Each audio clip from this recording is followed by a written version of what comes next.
Hello friends, నేను ఈరోజు పచ్చిపులుసు చేయబోతున్నాను.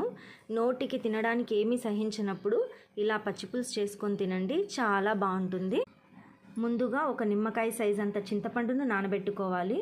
ఉల్లిపాయ ముక్కలు, కొత్తిమీరను సన్నగా కట్ చేసి పక్కన పెట్టుకోవాలి. ఇప్పుడు కొన్ని పచ్చిమిర్చి తీసుకొని ఇందులో వేసి ఇలాగా చేత్తోనే నలపాలండి.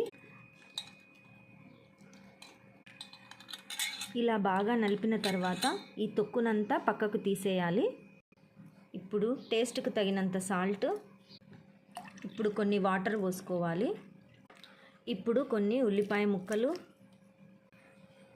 కొద్దిగా కొత్తిమీర వేసి బాగా కలుపుకోవాలి. పుల్ల పుల్లగా కారం కారంగా ఉండే పచ్చి పులుసు రెడీ. వేడి వేడి అన్నంలో వేసుకొని తింటే చాలా బాగుంటుంది. మీరు కూడా ఒకసారి ట్రై చేయండి. బాయ్. సబ్స్క్రైబ్ చేసుకోవడం మర్చిపోకండి. బాయ్.